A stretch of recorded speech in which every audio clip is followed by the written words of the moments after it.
10 steps to starting your business. The first thing necessary in starting a new business is to name it. Take your time with this decision. Give this some thought. The last thing you want to do is start a company, set up your accounts, design a website, do your marketing, and then change your name. Once you have chosen a name, you need to determine if the URL is available for that name. This will be necessary if you want to have a website for your company. You also want to make sure this name is not being used by another company. Do a Google search for a company of that name in your local area. Go to your state's Department of Corporations website and see if there is a company with that name anywhere in the state. This is necessary if you want to become an LLC.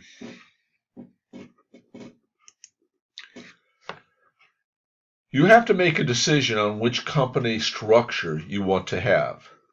There are two reasonable choices. You do want to start a DBA or an LLC. A DBA is a legal way to do business under a particular name that you file with the state, county, or in some cases, local municipality. The advantage of a DBA, or doing business as, is it is inexpensive and quick. For a small fee, typically around $30 or $40, you can file DBA paperwork with one trip to the local county offices. A limited liability company is a popular way of setting up a business because it allows the owners to limit their personal liability for actions taken by the company. While an accountant or an attorney can set up an LLC for you, it is usually easy to complete the formation process yourself. Keep in mind that each state will have different rules for forming an LLC. So it is important to look at your specific state laws before proceeding. One word of caution about an LLC. If you are an LLC and you are personally doing the home inspection, you will always be liable for any mistakes made. The LLC only protects uninvolved partners. It never protects the owner if he is also the one doing the inspection.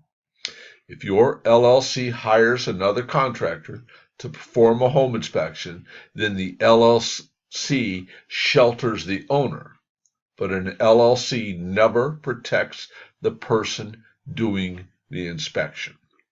Many home inspectors will start the business as a DBA and then change to an LLC after they have established their business and know they will be successful.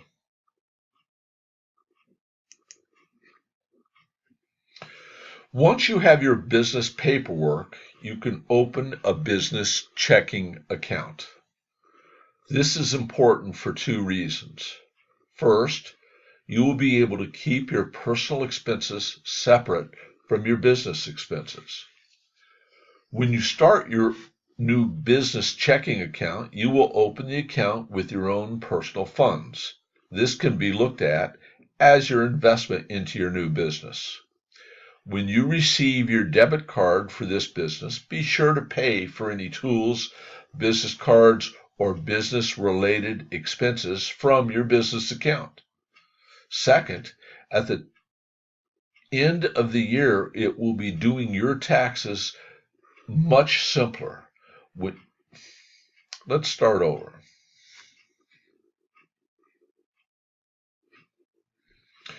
Once you have your business paperwork, you can open a business checking account.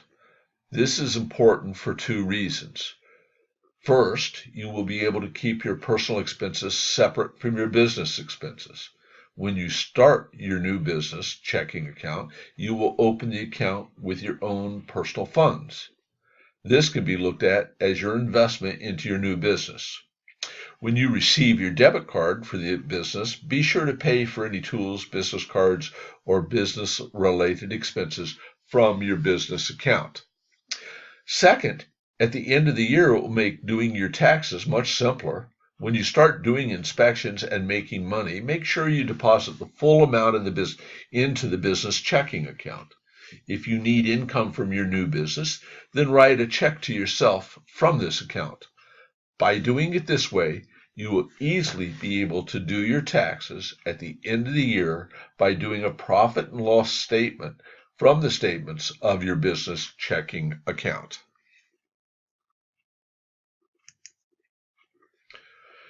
You will need to have a separate business phone number for your business. You will need to know when a business call or a personal call is coming in. Some inspectors will get an internet phone service provider that assign a phone number to you. This number is then advertised, and when a client calls, that number is either answered by a voicemail system or is forwarded to your personal phone.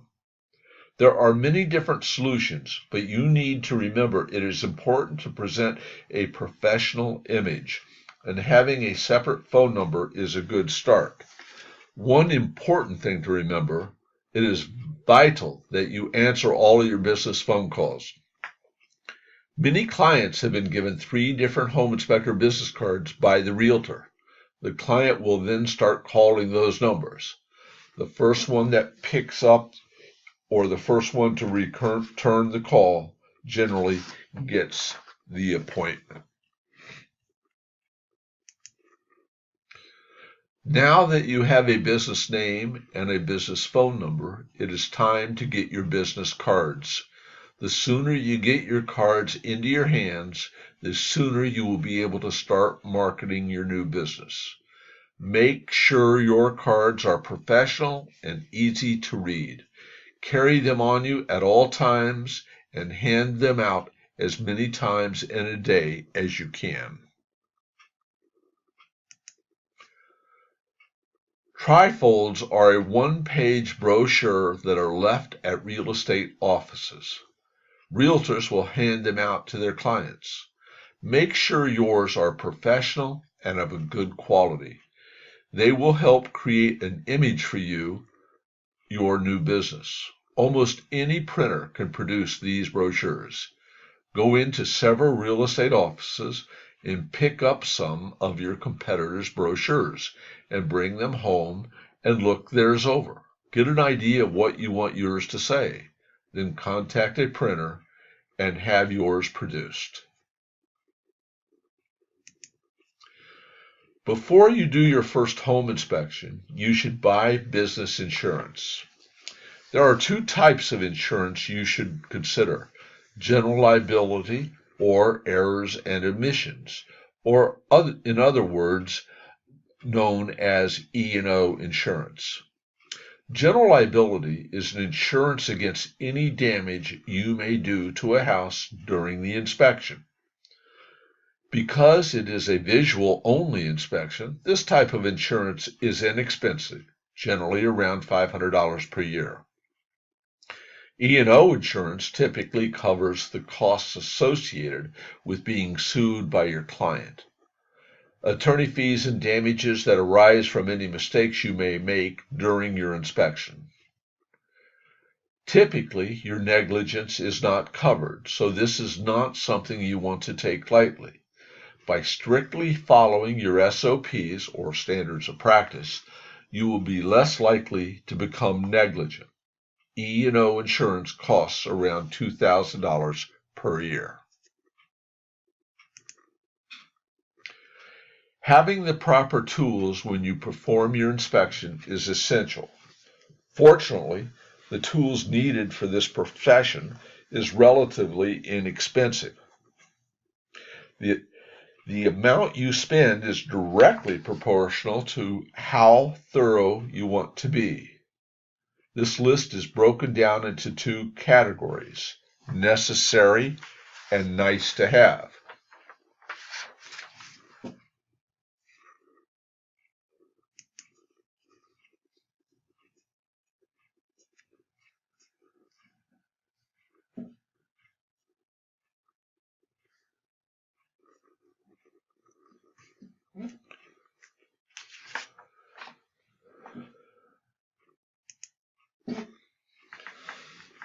Having the inspection contract at the inspection and having your client sign it prior to your inspection is the most important thing you do.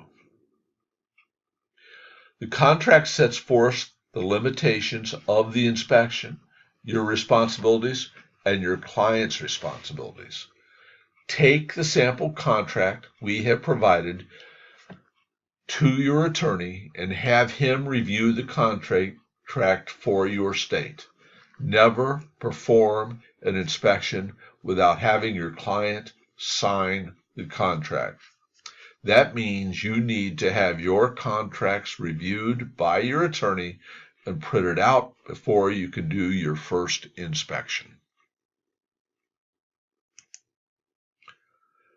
In today's world, it is extremely important to have a business website. Think about it.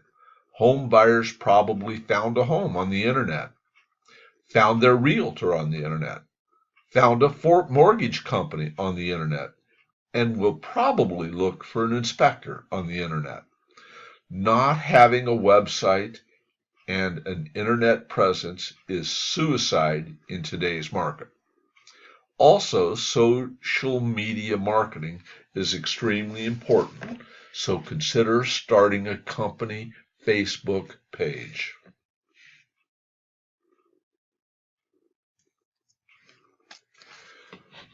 Most of the time when a home inspector is contacted about scheduling a home inspection, it is done with a phone call. Keeping an appointment sheet and an appointment calendar nearby is important. Typically, this call is made without ever meeting you or having any experience with you. This makes it paramount that you behave and sound as professional as possible. Your client will be spending a large amount of money on the investment in a new home and will be spending a lot of money on a home inspector. Do not create a negative impression on the phone. Before you give the client a price, you need to know something about the house and what services you will be providing. Use the appointment sheet to ask the necessary questions about the house. Find out what services the client may need. From this information, determine the prices that you will charge.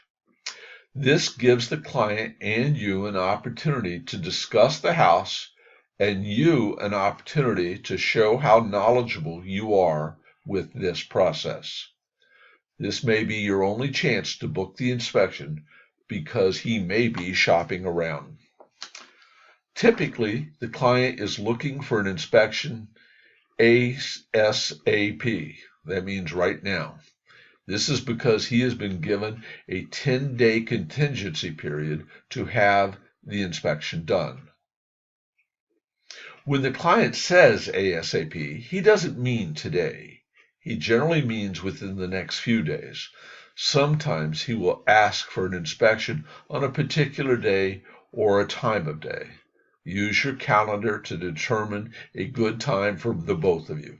Keep your calendar current with your other obligations so that you won't have to call back and change the appointment date.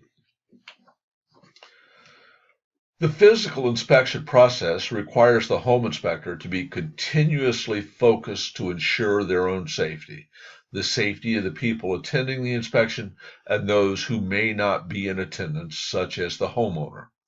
The home inspector must use all senses, not the least of which common sense, to detect the unusual smells, sounds, conditions, and myriad of other issues which can compromise health and safety.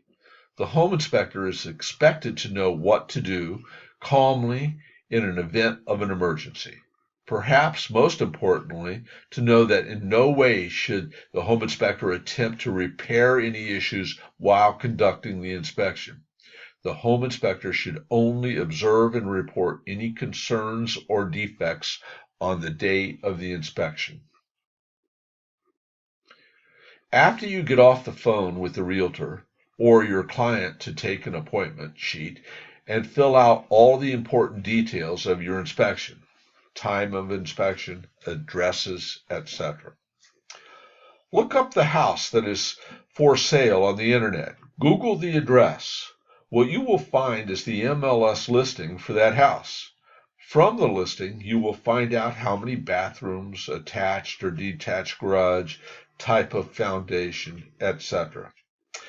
From this information, you will know which sections of the worksheet to print out and to bring with you on the day of the inspection.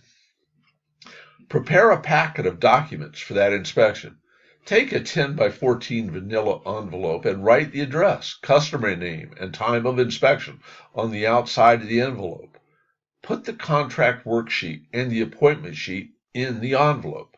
This is the packet you will need at the inspection. Make sure you have your proper tools, driving directions, radon canisters, backup batteries, etc. to bring to the inspection. At the inspection, arrive 15 minutes early. This looks good and may provide a buffer in the event of an unexpected delay. Arriving late to a home inspection is an extreme blunder. The perception by your client and the realtor is a negative and begins the inspection with animosity and doubt in your professionalism. Once you arrive, begin the roof and ventilation and some exterior portions of the inspection. When your client arrives, be the first to meet them in the driveway. Introduce yourself. Remember, this is the first time they have met you in person. They may be nervous. Make every effort to put them at ease with your confidence and your professionalism. This may be the first time they have ever had an inspection. Tell them what you will be doing and what they should do. Now is the time for you to take control. If you do not want them following you around on the inspection, then ask them to give you some time so that you can inspect the house, and then you will be glad to walk them around later to explain all of your findings. Be sure to emphasize that when you are done today, they will know everything that you know about the house. If you are comfortable with them following you around and asking questions, then give them the option to join you as you inspect the house. Ask them how many times they have been to the house and if they have seen anything that concerns them. Make note of their specific concerns. Give them the inspection agreement and allow them time to review it. As an inspection is performed by inspecting each individual section, one section at a time, the order is up to you. I prefer to do the outside first, then the garage, then on to the attic, finish the inspection in the basement. The order is irrelevant as long as it is convenient for you and is followed. Inspect each section completely before moving on. Do not skip around. If you spot a defect that belongs to another section, make note of it and come back to it when you reach that section. Try to establish one set order and then stick to it. Within each reporting section, inspect from one element to the next in order. If you stay to the checklist without jumping around, you will be much less likely to inadvertently overlook an item. When you observe a defect in a section, make a note of the defect under the section it belongs to. When you are completely done with each section, take a moment to review and think about the section. Ask yourself, what is it that the client needs to know? Only when you are done making notes and taking pictures of that section should you proceed to the next section. The most critical aspect when inspecting any property is ensuring that you are not negligent. So how do you perform an inspection and not be negligent? Just follow the checklist. But remember, If you do not take the time to ensure that you have visually inspected each item and section of the entire home using the checklist as a guide, you are sure to have missed something.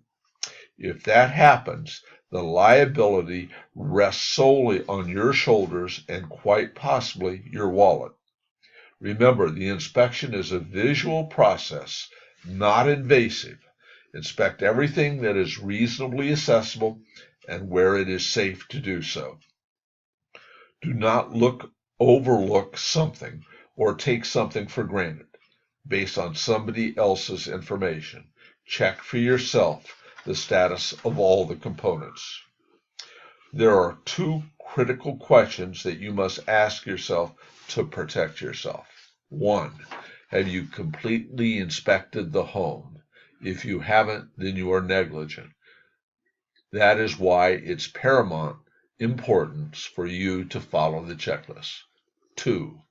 By looking at the component or operating the system, should you have known it was defective? That is the main and only question the courts will ask.